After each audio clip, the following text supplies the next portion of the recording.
अल्लाह तेरी इबादत करता हूँ, अल्लाह तेरे से मदद मांगता हूँ। सबसे पहले रहीम यार खान,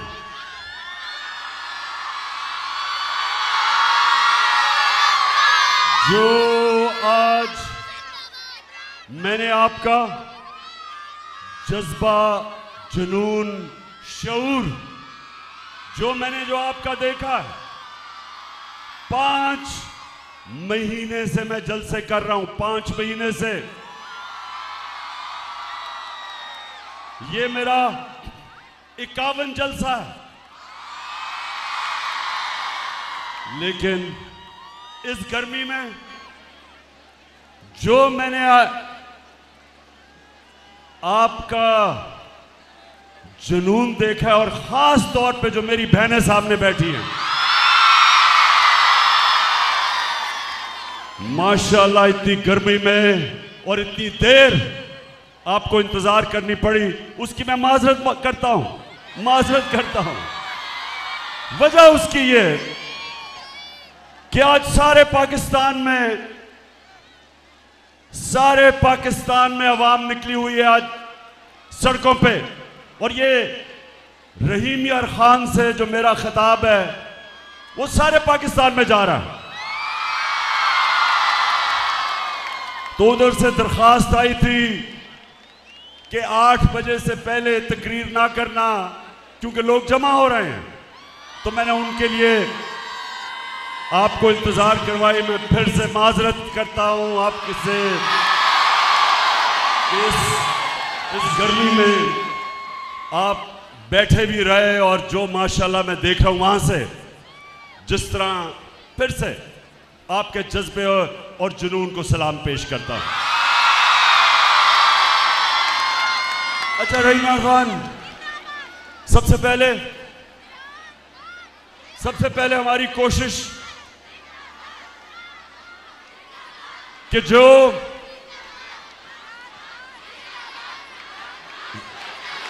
शुक्रिया माशाल्लाह, शुक्रिया।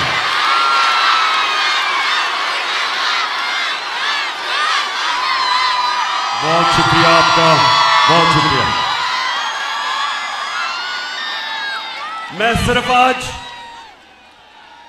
जो हमारे सैलाब में मुतासिर हमारी बहन भाई बच्चे जितने भी वो मुतासिर हैं, हम सबको जितनी भी हम कोशिश कर सके इनकी मदद करने के लिए, मैं अपने सारे पाकिस्तानियों को आज कहता हूं कि हम उनकी थोड़ी सी भी मदद करें या ज्यादा करें जरूर, क्योंकि वो मुश्किल में है। और खास तौर पे सिंध में मैंने यहां आने से पहले पूरे ट्रक भिजवाए हैं सिंध के अंदर, क्योंकि वहां लोगों को मुश्किलात हैं, भूख है, उनके सर पे छत नहीं है, चारों तरफ पानी है। तो इंशाअल्लाह एक तो ये भिजवाए, और इंशाअल्लाह मैंने पैसे इकट्ठे किए हैं 3 टेलीथॉन में, और आपको खुशी होगी कि 3 यानी 8 घंटे में पाकिस्तानियों ने 14 अरब रुपया, 1400 करोड़ रुपया दिया मुझे। तो ये है हमारे पाकिस्तानी। अगर उनको ये एतमाद हो जाए कि हमारा पैसा सही जगह जा रहा है, कोई कौम दुनिया में पाकिस्तानियों से ज्यादा खुले दिल की कौम नहीं है। लेकिन मुझे अफसोस हुआ कि हमारा क्राइम मिनिस्टर और जो बिलावल भुट्टो अभी तक उर्दू सीख रहा है। 14 साल हो गए, 14 साल। अंग्रेज भी 2 सालों के अंदर उर्दू बोल रहे हैं, वो 14 साल अभी भी उर्दू नहीं बोल सकता। तो ये दोनों अमेरिका गए हुए हैं। मैं सबसे पहले इनसे सवाल पूछता हूं कि वो तुम क्या करने गए हो अमेरिका? अजाब आया हुआ है, अल्लाह का इम्तिहान पाकिस्तान पे आया हुआ है। सारी दुनिया, वो एक अमेरिकी एक्ट्रेस भी आई हुई है सैलाब मुतासरीन की मदद करने, तो आप यहां से उठ के उधर किधर चले गए हैं? वहां क्या कर रहे हैं? पहले तो मैं ये बता दूं कि वहां महंगे तरीन होटलों के अंदर ठहरे हुए हैं, महंगे तरीन होटलों में। एक तरफ शहबाज शरीफ भीख मांगने जा रहा है और दूसरी तरफ जिनसे भीख मांग रहे हैं उनको शो मारने के लिए सबसे महंगे होटलों में ठहरे हुए हैं। जरा पहले, अच्छा मैंने आज आपको बड़ी वीडियोस दिखानी है। मैं चाहता हूं कि मेरी कौम में जो शऊर आ रहा है, मैं तो अल्लाह का शुक्र अदा करता हूं कि अल्लाह प्राइम मिनिस्टर बनने से कई ज्यादा मैं जो अल्लाह का शुक्र करता हूं कि जो मेरी कौम आज जाग गई है, जो शऊर आ गया। क्योंकि इंशाअल्लाह जिस रास्ते पे अब हम लग गए, और मैं अभी आपको बाद में अपना लाएअमल देने लगा हूं, पहले एक कौम जागती है, पहले उसमें शऊर आता है और फिर वो अपनी आजादी की जदोजहद करती है। इलामा इकबाल ने अपनी शायरी और फलसफे के जरिए गुलाम मुसलमानों को, सोए हुए हिंदुस्तान के मुसलमानों को जगाने की कोशिश की। और आज मैं आपके सामने आया हूं, अपनी कौम को हकीकी आजादी के लिए जगाने की कोशिश कर रहा हूं आपको। और मैं खुश हूं कि जिस कौम की माएं, बहनें और ख्वातीन जाग जाती हैं वो आजाद हो जाती है। जिस कौम के नौजवान जाग जाते हैं उस कौम को कोई गुलाम नहीं बना सकता। और इंशाअल्लाह मैं अभी इसके ऊपर भी आ रहा हूं। सबसे पहले मेरे पाकिस्तानियों, सिर्फ आप ये देखें, मैं बार बार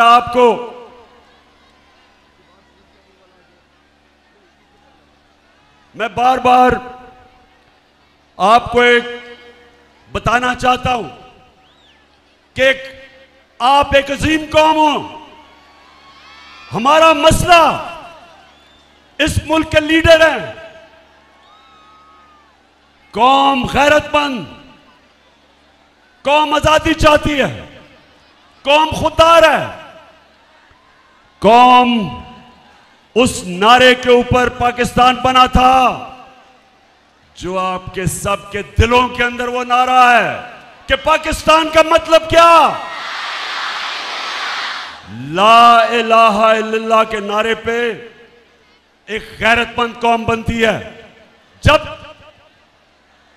वो अल्लाह से दावा करते हैं कि अल्लाह तेरे सिवा किसी के सामने नहीं झुकते।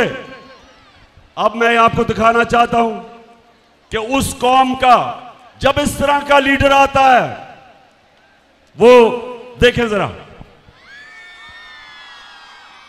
Some news from overseas. The Prime Minister of Pakistan met with Vladimir Putin, and it looked like he was really struggling with his translation headphones. Take a look at this. ये जरा देखते जाएं कि जिस तरह स्कूल का बच्चा headmaster के सामने बैठा है। ये दिखा रहा हूं कि जब किसी को एक इंपोर्टेड प्राइम मिनिस्टर साजिश के जरिए, एक बैरूनी साजिश के लिए जब मुल्क के ऊपर बिठाया जाता है तो वो मुल्क को इस तरह शर्मिंदा करवाता है। फिर देखें, मैं सऊदी अरब से होके आया हूँ, मैं यूएई के होके, अभी मैं तुर्की होके आया हूँ, और मैंने उन भाइयों को कहा कि आप हमारे बड़े अजीम भाई हैं, हमेशा आपने हमारी मदद की। और मैंने यही कहा, जब मैं आया हूँ तो आप समझेंगे शायद ये मांगने आया मैं मांग नहीं आए, लेकिन मजबूरी है। जिस तरह माजी में 75 साल में आपने हमारा हाथ बटाया है, कुछ अर्सा आप हाथ बटा। मैंने कहा मैं वादा करता हूं कि इंशाअल्लाह हम पूरी कौम हम मिलकर दिन रात मेहनत करेंगे, पसीना कराएंगे, अपने पांव पे खड़े होंगे।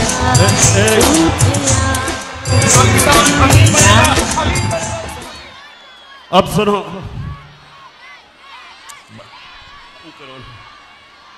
रहीम यार खान, आप मुझे बताओ कि आप इस तरह का प्राइम मिनिस्टर चाहते हो?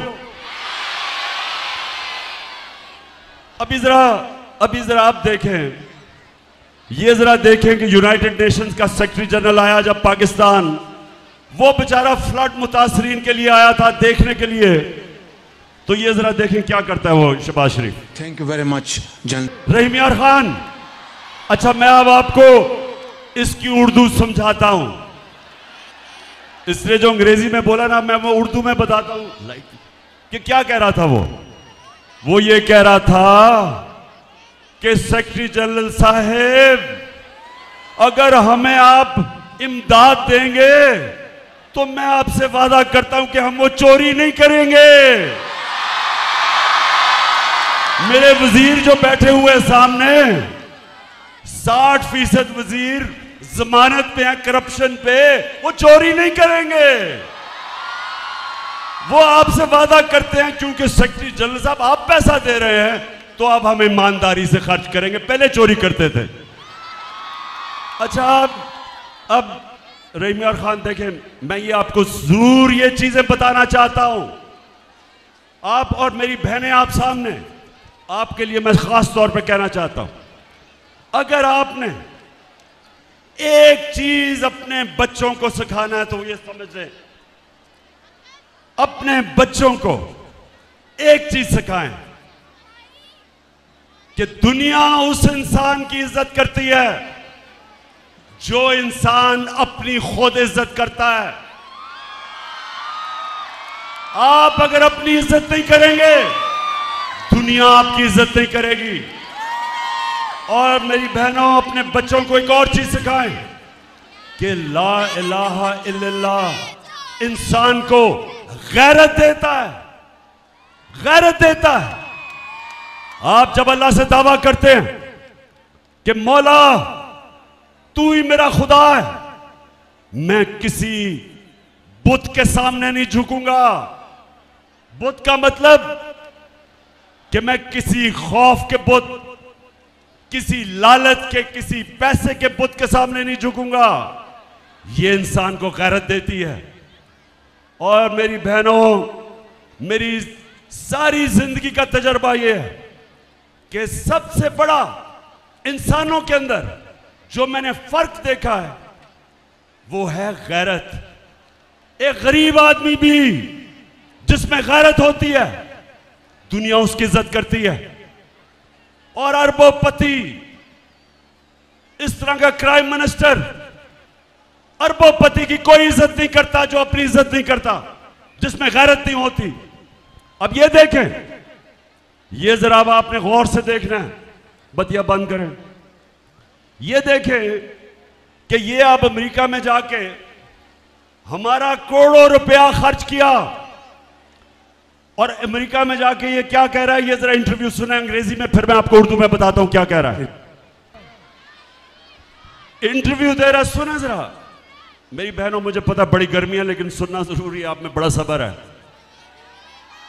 एक इंटरव्यू दे रहा है, अमेरिका जाने की जरूरत नहीं थी वो इंटरव्यू देने के लिए। वहां जाके उसको कह रहा है कि हमारे मुल्क के हालात बहुत बुरे हैं, खुदा के वास्ते हमें पैसा दिलवा दो। वो जो भी आप देख रहे थे, वो तो बेचारी इंटरव्यू लेने वाली है, उससे कहता है कि अपनी चैनल के जरिए लोगों को कहो कि हमें पैसे की जरूरत है, हमारा दिवालिया निकल गया।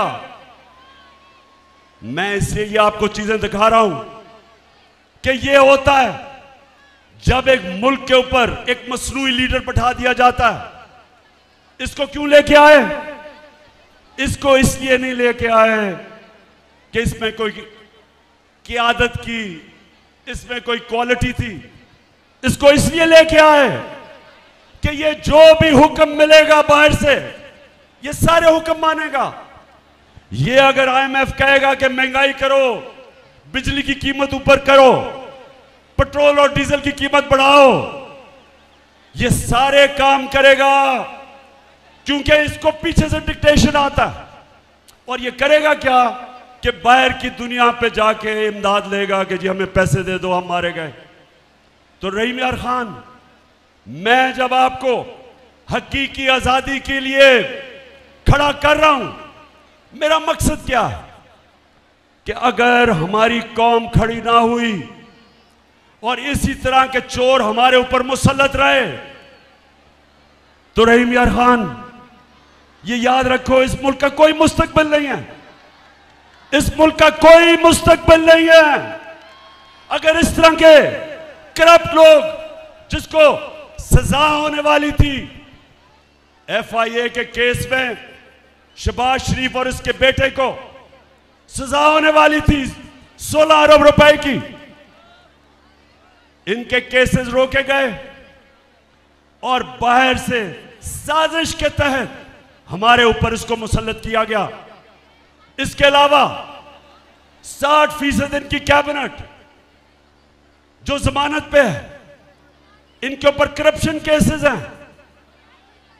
एक तरफ दुनिया से भीख मांग रहे हैं, एक तरफ सिंध में सैलाब आया हुआ है, एक तरफ हम कह रहे हैं कि हमारे पास पैसे नहीं हैं, और दूसरी तरफ ये जो कैबिनेट आई है और ये जो इंपोर्टेड हुकूमत आई है, इन्होंने नैब का कानून बदल के इस कौम का 1100 अरब रुपया माफ करवाया है। 1100 अरब रुपया जो चोरी किया हुआ था, इन्होंने NRO लिया, इन्होंने आके अपने आप को दिया, माफ करवाया। जो पैसा आपका था, जो पाकिस्तानी कौम से चोरी हुआ था, तो इनका मकसद अपनी चोरी बचाना था। बाहर के लोग जो इनको मुसल्लत किया, उनका मकसद यहां ऐसी क़यादत हो जिसको वो कंट्रोल कर सकते हैं। और इसलिए मैं जो अभी आखिर में आपको लायामल दूंगा, हमने तैयारी करनी है पाकिस्तानियों अपनी हकीकी आजादी के लिए। हमने अपनी हकीकी आजादी के लिए निकलना पड़ेगा। हमें कभी भी किसी कौम को आजादी प्लेट में नहीं दी गई, आजादी के लिए जद्दोजहद करनी पड़ती है, आजादी के लिए कुर्बानियां देनी पड़ती हैं। मैं अब अपनी कौम के सामने 2-3 चीजें अब आपके सामने रखने जा रहा हूं। मैं चाहता हूं कि बड़ा गौर से मेरी बात सुननी है, क्योंकि सारे जितने भी आज जिधर भी पाकिस्तान में मेरी कौम निकली हुई है, मैं आज आप सबको पैगाम देना चाहता हूं। मेरी कौम, एक बात याद रख लो कि जब एक कौम, जिस तरह मेरे नबी सल्लल्लाहु अलैहि वसल्लम अल्लाह के आखिरी पैगंबर, उन्होंने जो 1500 साल बाद पहले की थी, सब याद रख लें। उन्होंने कहा था कि वो कौमें तबाह हो जाती हैं, वो कौमें तबाह हो जाती हैं जिधर छोटा चोर चोरी करे तो जेल में, और ये बड़े डाकू जो मुल्क को लूट के पैसा बाहर लेके जाते हैं, जो कौम इनको सजा नहीं दे सकती, वो कौम अपनी तबाही के रास्ते पर निकल जाती है। आज रहीम यार खान, आज अगर हम चुप करके ये कबूल कर लें कि 1100 अरब रुपया जो इस कौम को चोरी किया इन्होंने, और इनको हमारे ऊपर मुसल्लत किया, और अगर हम ये कबूल कर लें इस चोरी को, और अगर हम गुलामों की तरह इनसे अपनी आजादी छीनने की ना कोशिश करें और मान जाएं गुलामी, तो मेरे सारे पाकिस्तानी जो देख रहे हो, हमारा कोई मुस्तकबिल नहीं है। अगर इसी तरह जिंदा रहना है कि हमारा सरबराह बाहर जाके हाथ फैलाए और पैसे मांगे इस तरह कि जी हम तबाह हो जाएंगे अगर आपने पैसे ना दिए। पैसे मांगने के लिए हर आपकी खिदमत करने के लिए तैयार हैं। जो भी पैसा देगा पाकिस्तानियों याद रखो, वो आपकी आजादी का सौदा करेगा। इस मुल्क की सॉवरेंटी, वो सॉवरेंटी के ऊपर सौदा करेगा। कोई, वो कहते हैं there is no free lunch, कोई चीज मुफ्त नहीं आती। पहले आपने 30 साल इन दोनों ने हुकूमत की, मुल्क का दिवालिया निकाला, मुल्क को मकरूज किया, और आज वही लोग आज बाहर जा रहे हैं पैसे मांगने के लिए। क्यों लोग इनको पैसे नहीं देते? क्यों लोग इनको पैसे नहीं देते? बताएं, क्यों नहीं पैसे देते?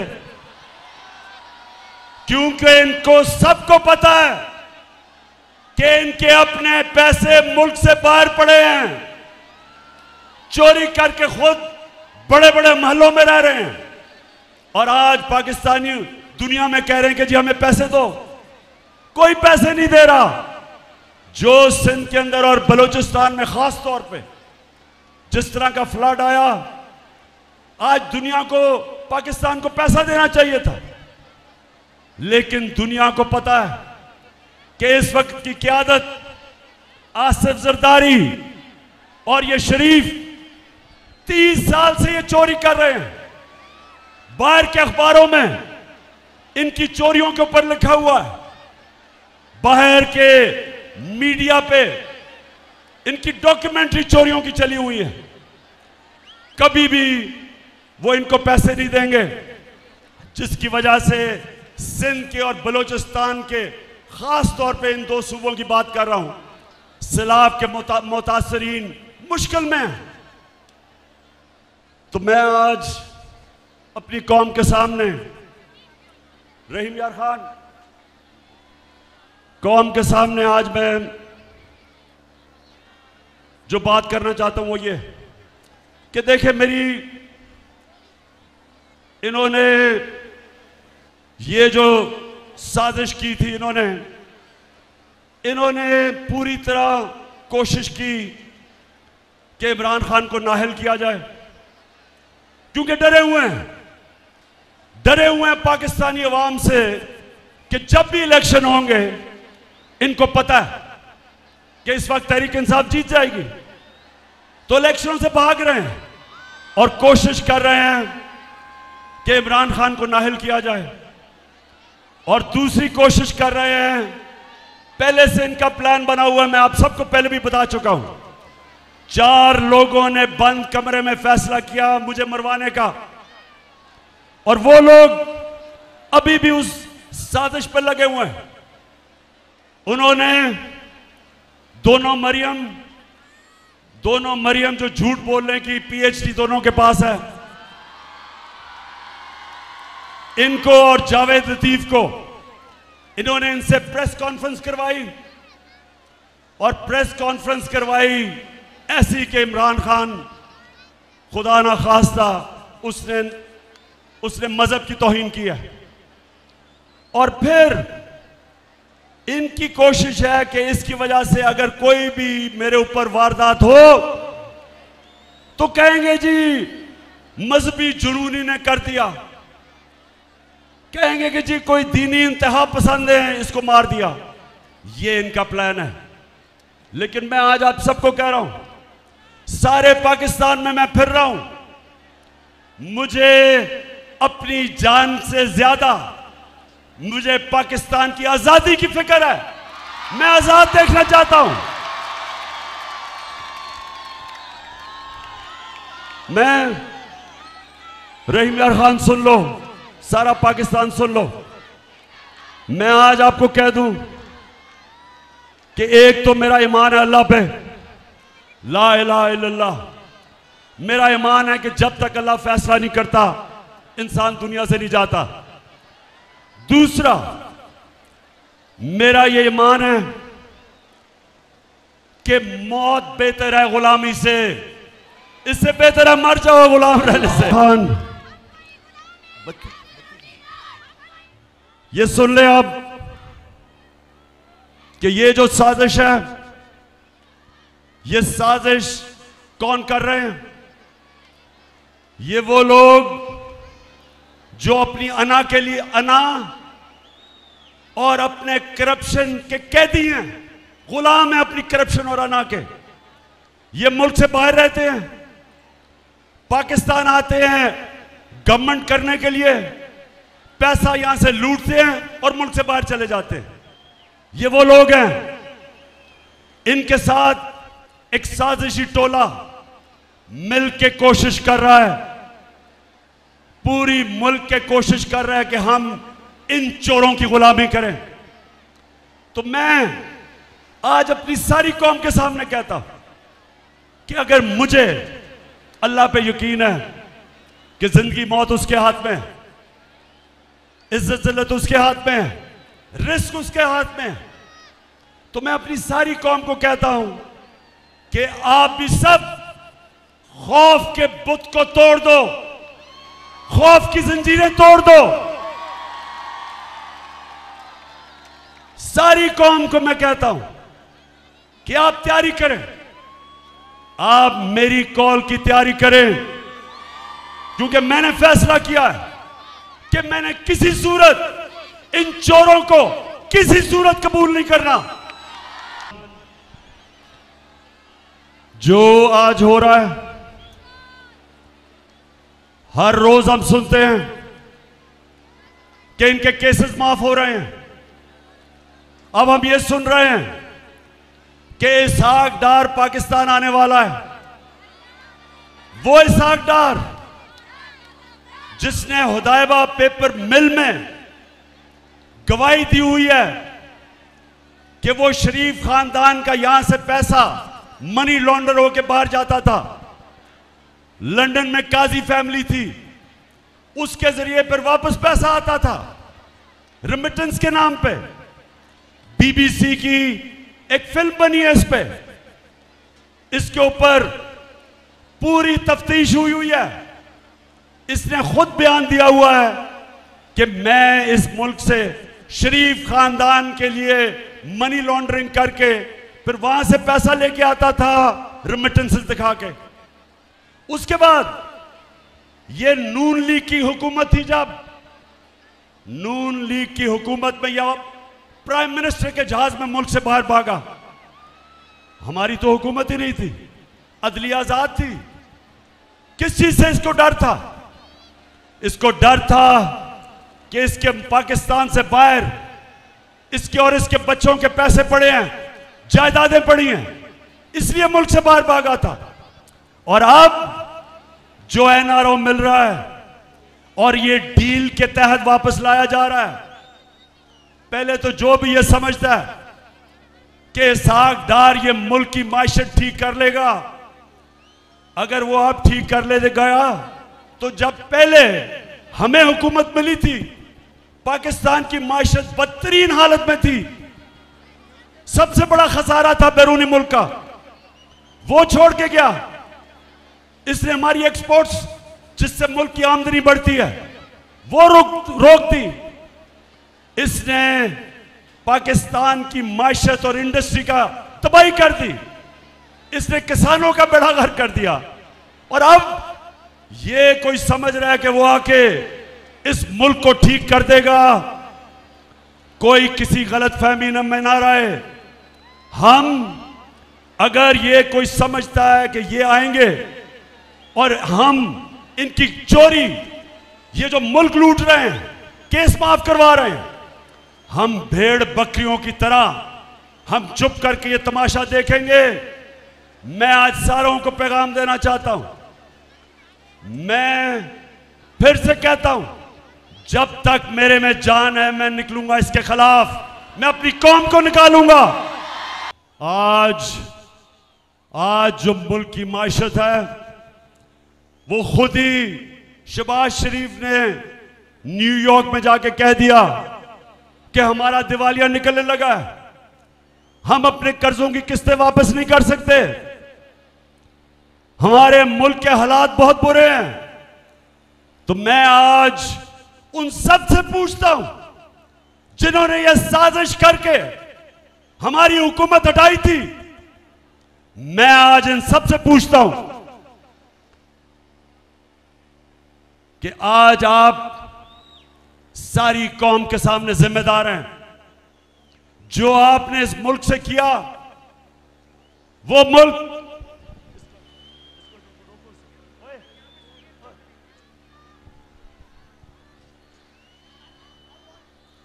मुल्क या ऊपर जरा ज्यादा बड़ा जलसा हो रहा है इसलिए मैं इनको जरा कंट्रोल कर रहा हूं।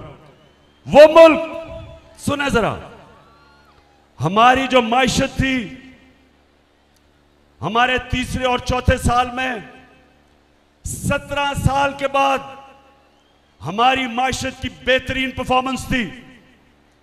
5.6% तीसरे साल और 6% चौथे साल हमारी माइशत तरक्की कर रही थी। 17 साल के बाद हमारी इंडस्ट्री ऊपर आ रही थी। हमारे किसानों को जो हमने पैकेज दिया, 4 फसलों में रिकॉर्ड प्रोडक्शन थी, रिकॉर्ड पैदावार थी। 4 फसलों में इंडस्ट्री भी आगे जा रही थी, हमारे किसान भी खुश था, हमारे मुल्क की दौलत में इजाफा हो रहा था। रिकॉर्ड हमारी एक्सपोर्ट्स थी, 32 अरब डॉलर की रिकॉर्ड एक्सपोर्ट्स, यानी कि रिकॉर्ड डॉलर मुल्क में आ रहा था। ओवरसीज पाकिस्तानीज ने रिकॉर्ड पैसा रेमिटेंसेस भेजे थे, 31 अरब डॉलर। आईटी, पहली दफा हम अपनी इंफॉर्मेशन टेक्नोलॉजी को उठा रहे थे।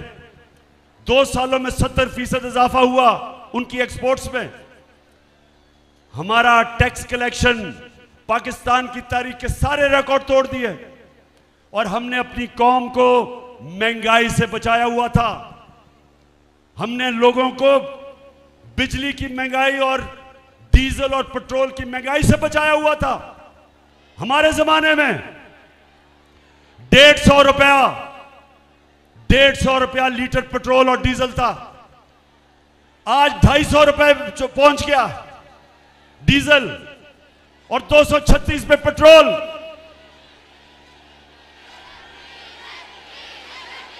बिल्कुल बिल्कुल, माशाल्लाह, बड़ा शऊर है आप में। 250 रुपया फजल रहमान का लीटर पे पहुंच गया। तो पाकिस्तान में हमने महंगाई भी रोकी। हमने हेल्थ कार्ड लेके आए। पहली दफा मुल्क में 10 लाख रुपए की हेल्थ इंश्योरेंस हर खानदान के लिए पंजाब में और केपी में, कि किसी भी अस्पताल में जाके लोग अपना, कोई भी गरीब आदमी प्राइवेट हॉस्पिटल में मुफ्त इलाज करवा सकता था। एहसास प्रोग्राम हमारा, सस्ते कर्जे, सूद के बगैर कर्जे घर बनाने में, किसानों के लिए कर्जे, छोटे दुकानदारों के लिए, छोटे सरमायाकारों के लिए। तो मैं ये सवाल पूछता हूं कि जब एक मुल्क मुश्किल हालात में तरक्की कर रहा था, कोरोना के बावजूद जो सारी दुनिया में कोरोना का अजाब आया, दुनिया ने माना कि पाकिस्तान 190 मुल्कों में से टॉप 3 मुल्क था। पाकिस्तान उन टॉप 3 मुल्कों में था जिन्होंने कोरोना को भी संभाला, अपने गुर्बत भी, गरीबों को संभाला, उन्होंने अपनी माइशत भी बचाई। ये इंटरनेशनली माना जाता है। तो मैं सवाल पूछता हूं कि वो हुकूमत को गिरा के और ये चोरों को ऊपर मुसल्लत करके, जिन्होंने आपके सामने आज, वो मैंने दिखाया भी था, बस रोया ही नहीं सिर्फ शहबाज शरीफ उस औरत के सामने, पैसे दे दो जी, मैं मर गया, तबाह हो गया, मुल्क तबाह हो गया। जरा एक दफा वो फिर से चलाएं तो सही, वो शहबाज शरीफ का, ये जरा फिर से शुरू से इंटरव्यू दिखाएं, ये जरा गौर से देखें। मैं फिर उर्दू में बताऊंगा कि ये क्या कह रहा है, जरा ये देखें तो सही। प्लीज हेल्प अस, खुदा के वास्ते हमारी मदद करो। वो बेचारी, वो मेरी बहनों, आपने देखा था वो बेचारी औरत की आंखों में आंसू ही आ गए कि मैं खुदा के वास्ते प्लीज मेरी मदद करो। शहबाज शरीफ बड़ी जल्दी थी इख्तिदार में आने के लिए, बड़ी देर से अचकन सलवाई हुई थी, बड़ा शौक था कि किसी तरह शहबाज शरीफ प्राइम मिनिस्टर बन जाए।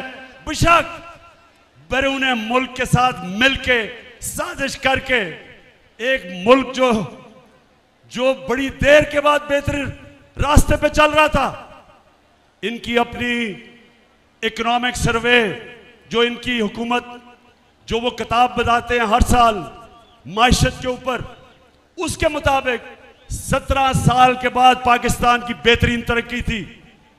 उस हुकूमत को गिरा के ये आके अब दुनिया में वो कभी वो सेक्रेटरी जनरल का बाजू पकड़ लेता है कि खुदा के वास्ते पैसे दे दो मैं चोरी नहीं करूंगा। उसके बाद जाके वो बेचारी औरत, उसके आंसू निकलने शुरू हो गए कि ओहो प्लीज मेरी मदद कर दे। तो पाकिस्तानियों, ये हमारा मुस्तकबिल नहीं है। हमारी कौम की बदकिस्मती क्या है कि वो मुल्क जिसका लीडर कायदे आजम मोहम्मद अली जिन्ना था, जिसका नजरियाती लीडर इल्लामा इकबाल थे, वो मुल्क का देखें सरबराह जाके बेकारियों की तरह जी मैं मांगने नहीं आया, मैं मजबूर हूं। तो मेरे पाकिस्तानियों, मैं इसलिए आज आपको सारी कौम को तैयार कर रहा हूं।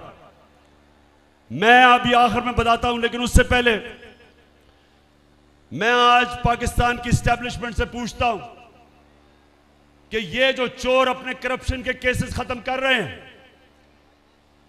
क्या ये सिर्फ इमरान खान की जिम्मेदारी है कि इस मुल्क में करप्शन रोकी जाए? क्या आपकी जिम्मेदारी नहीं है? क्या आप ये जो देख रहे हैं मुल्क में कि चोर जो 30 साल से चोरी कर रहे हैं और केसेस करप्शन के इनके दौर में बने हुए हैं, इनके दौर के केसेस हैं, और वो आज आके बारी बारी सारे अपने केसेस खत्म करवा रहे हैं और कौम को 1100 अरब रुपया जो कौम का चोरी किया हुआ था वो हजम कर रहे हैं। क्या मैं अकेला हूं? मैंने ठेका लिया हुआ इस मुल्क का कि करप्शन के खिलाफ लड़ूं? क्या और किसी की जिम्मेदारी नहीं है? एस्टेब्लिशमेंट कहती है ताकत उनके पास है, लेकिन वो कहते हैं हम तो न्यूट्रल हैं, हम तो किसी तरफ नहीं हैं। अल्लाह ने, सुन लो मेरी बात रहीम यार खान वालों, अल्लाह ने कुरान में वाज़े किया है, अमर बिल मारूफ वो नहीं अनिल मुनकर, हम सबको उसने कहा है कि अच्छाई के साथ खड़े हो और बुराई के खिलाफ जहाद करो। कहीं अल्लाह ने हमें इजाजत नहीं दी कि ना मैं अच्छाई के साथ हूं ना बुराई के साथ हूं, न्यूट्रल रहने की इजाजत नहीं दी। हुक्म है उसका, हमें अल्लाह का हुक्म है कि जब ये चोर जो मुल्क को लूट के भाग गए बाहर और अब आके अपने केसेस माफ करवा रहे हैं, डील के तहत, एनआरओ के तहत, सारी कौम पे फर्ज है कि इनका खिलाफ खड़े हो, इनका मुकाबला करो, क्योंकि मेरे मौला ने कुरान में वाज़े कर दिया है कि मैं कभी किसी कौम की हालत नहीं बदलता। अल्लाह ने कहा है मैं कभी किसी कौम की हालत नहीं बदलता जब तक वो कौम खुद अपनी हालत बदलने की कोशिश ना करे। अगर एक कौम भेड़ बकरियों की तरह रहना चाहती है, अल्लाह वैसे ही रखेगा। अगर एक कौम आजाद होना चाहती है, हकीकी आजादी चाहती है, और हकीकी आजादी का मतलब हकीकी जमहूरियत, हकीकी जमहूरियत इंसान को हकीकी आजादी देती है। इसके लिए इंसानों को जब से अल्लाह ने दुनिया बनाई है जद्दोजहद करनी पड़ती है। किसी जमहूरियत में यह नहीं होता कि जो इमरान खान और तहरीक इंसाफ की सहाफ़ी जो उनके लिए उनका मौक़िफ़ पेश करें उनको धमकियां, उनके खिलाफ FIR, वो मुल्क से बाहर उनको भटका दो। जो चैनल इमरान खान का मौक़िफ़ पेश करे उसको बंद कर दो, उसके ऊपर हर किस्म की धमकियां दो। वो जो हमारे सोशल मीडिया के नौजवान सारे पाकिस्तान में, जो हमारे भी नहीं हैं, जो इस कौम के लोग हैं, जो भी सोशल मीडिया में कोई ऐसी चीज के जो पसंद नहीं है, उनको धमकियां आती हैं, नामालूम नंबर से धमकियां आती हैं, डराया जाता है, खौफजदा किया जाता है। मैं इसलिए आप सबको यह कहना चाहता हूं कि आजाद कौमों के अंदर यह नहीं होता, यह सिर्फ गुलाम कौमों में होता है। आजाद जमहूरियत, जो जमहूरियत आजादी देती है, उस जमहूरियत में यह नहीं होता। और जब तक हकीकी जमहूरियत ना आए, कौम तरक्की नहीं करती, कौमें नहीं तरक्की करती। तुर्की, जब तक तुर्की में हकीकी जमहूरियत नहीं आई, उसने तरक्की नहीं की। बांग्लादेश, जब तक उनकी जमहूरियत बेहतर नहीं हुई, बांग्लादेश ने तरक्की नहीं की और आज हमारे से आगे निकल गया। हमें रोका हुआ इसने कि हम आजाद नहीं हैं, हमें डराया धमकाया जाता है। तो रहीम यार खान और पाकिस्तान में जो भी देख रहे हो मुझे, आगे से नामालूम नंबर से आपको कोई धमकियां दे, वापस उसको धमकी दो। मुझे वादा करो, किसी को भी आगे से नामालूम नंबर से धमकी आई तो मेरे से वादा करना है कि आपने वापस उसको धमकी देनी है। जब वो धमकी दे, उसे कहना मेरा आइन, इस मुल्क का कानून मुझे इजाजत देता है आजादी राय पे, फ्रीडम ऑफ एक्सप्रेशन, ये मेरा बुनियादी हक है। और एक आजाद मुल्क की आजाद अदलिया उसको इजाजत देती है ये कि वो अपने हकूक के लिए खड़ा हो सके। और माशाल्लाह आज हमारी अदालतों ने बड़ी आगे बढ़े।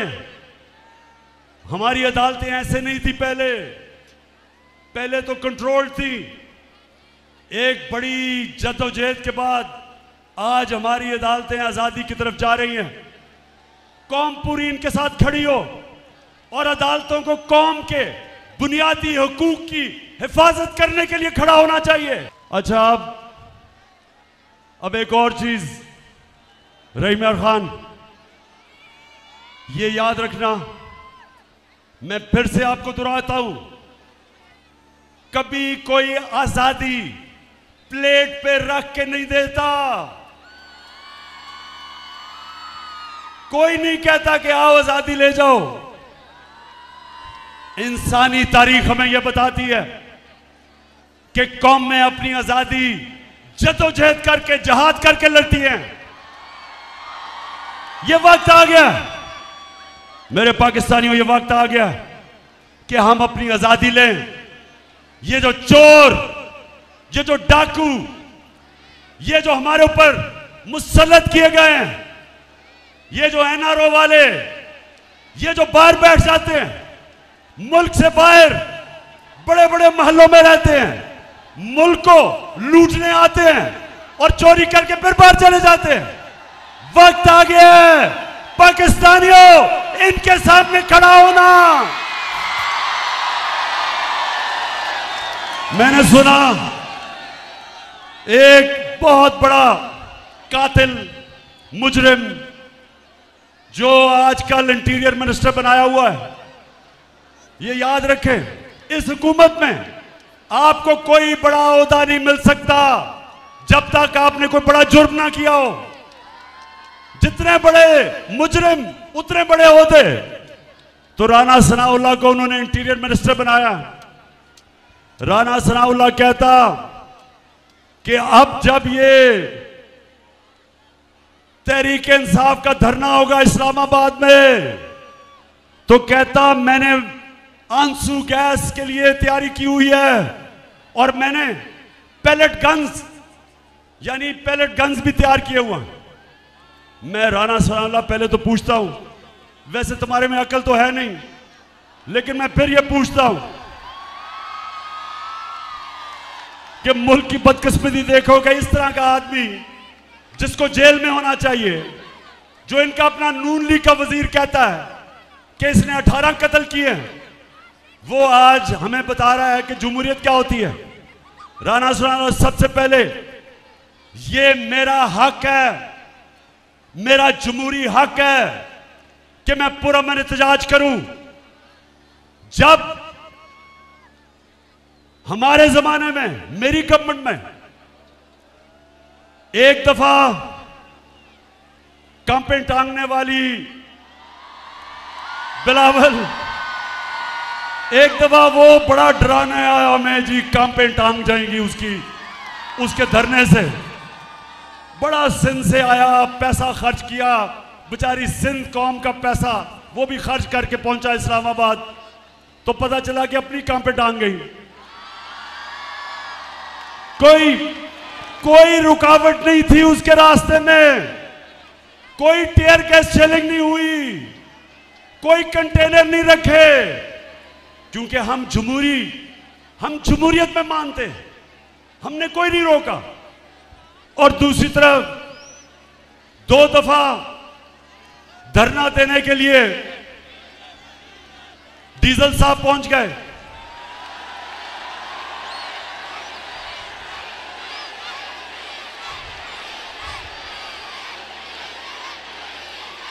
डीजल ने बड़ा डराया कि हुकूमत गिराने आ रहा हूं मैं।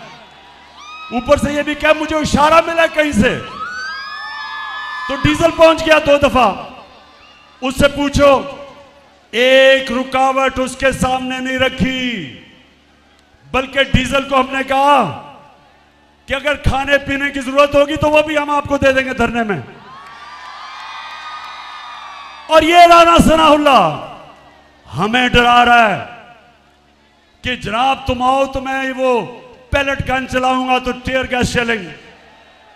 राना सनाउल्लाह, तुम और ये जो तुम्हारा डरपोक cherry blossom boot polish Shahbaz Sharif, तुम दोनों मेरे से सुन लो।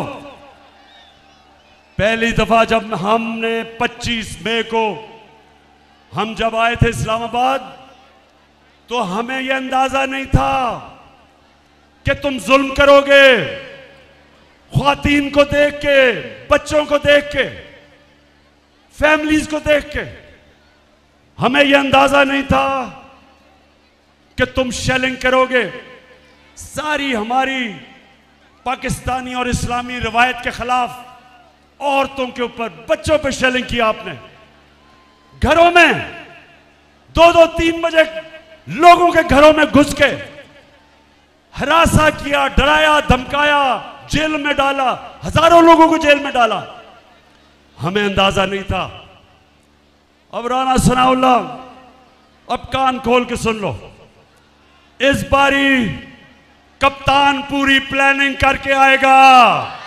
देखो, आपको शायद भूल गया हो, ज्यादातर लोग पैदा ही नहीं हुए थे जब मैं क्रिकेट खेलता था। मैं अल्लाह की, सारा कुछ अल्लाह करता है, कोशिश इंसान की, कामयाबी अल्लाह की। तो मुझे अल्लाह ने बड़ी कामयाबी दी और क्रिकेट की तारीख में मुझे एक वो टॉप कप्तानों में माना गया। अब कप्तान क्या होता है? सिर्फ सारी खेलों के अंदर एक स्पोर्ट के अंदर कप्तानी की जरूरत होती है, बाकी कोच ज्यादा अहमियत कोच की होती है।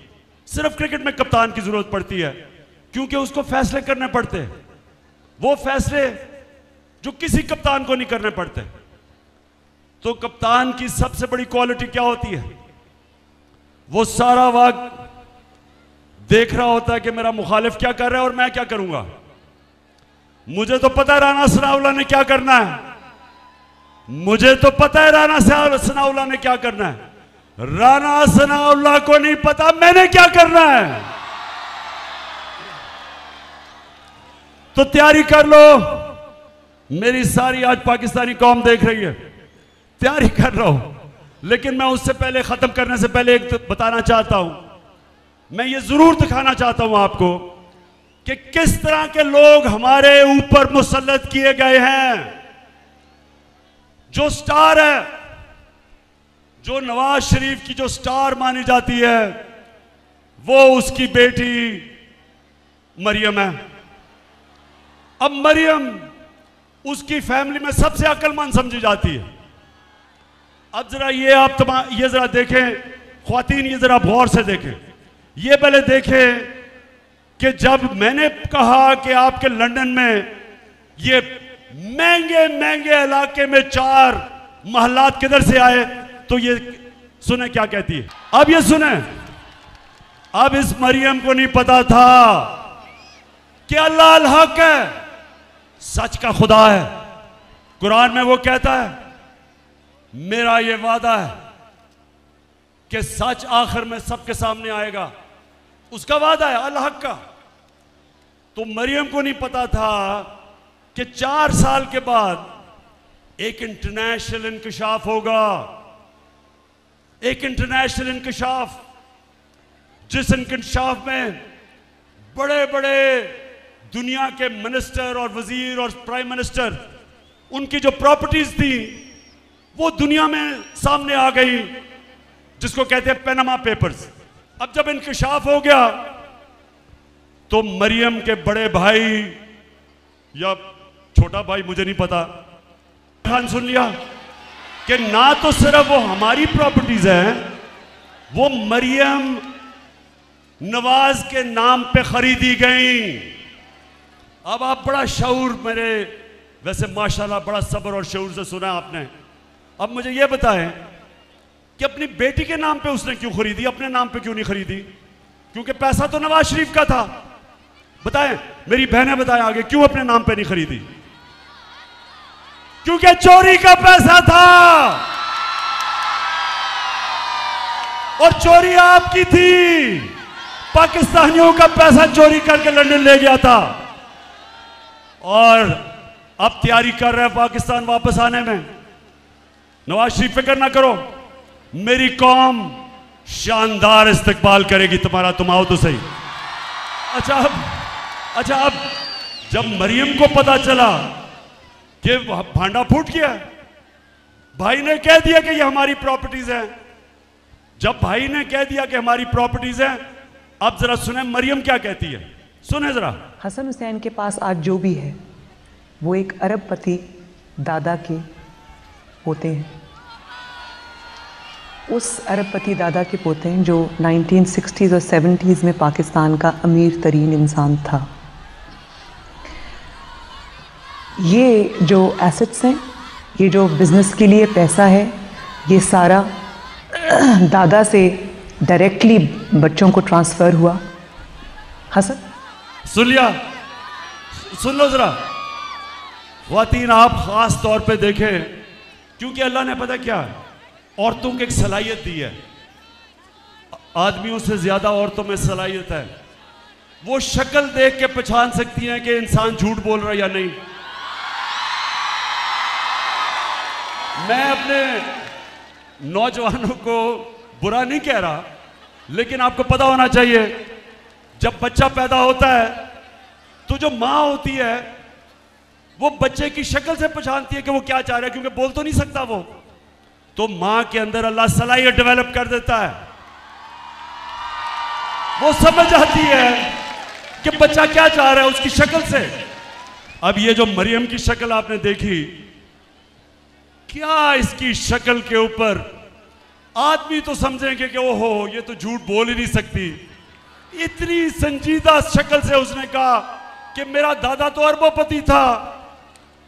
अब कि कह तो सकती नहीं थी कि मेरे बाप ने पैसा दिया है, क्योंकि बाप के पास उसने तो अपने एसेट्स में दिखाया ही नहीं है कि पैसा, और ये भी नहीं कह सकती थी चोरी का पैसा है। अब दादा साहब दुनिया में नहीं थे तो दादे का तो पूछना किसी ने नहीं था, तो दादे के ऊपर डाल दिया कि दादा बहुत अमीर था। अच्छा अब जरा ये तमाशा देखें, मरियम का जो दादा था वो शहबाज शरीफ का बाप था। अब शहबाज शरीफ अपने बाप के मुतालिक क्या कह रहा है, जरा ये गौर से देखें। मेरा ख़ानदान मेरे ख़ानदान को 22 ख़ानदानों में शुमार नहीं होता था। मुझे इसके ऊपर बाइस फ़ख्र है कि मेरे वालिद का ताल्लुक एक गरीब किसान के घराने से था। हिंदुस्तान से वो वालिद का ताल्लुक एक गरीब किसान के घराने से था। हिंदुस्तान से वो क्यों रहीम यार खान, अब मैं ये ठीक नहीं कहता कि मरियम को एक ही क्वालिटी मुझे उसमें नजर आई है अभी तक, इतने सीधे मुंह से झूठ बोलती है मैंने कभी किसी को नहीं देखा। अब हमारी मेरी ख्वातीन को तो खैर आपको तो नजर आ गया होगा शक्ल से, मैं शर्त आपको लगाता हूं कि जितने भी हम मर्द बैठे हैं हमने कहना था देखें बेचारी सच बोल रही होगी, इतनी शक्ल उसने कही होगी। अच्छा जी, अब जरा एक और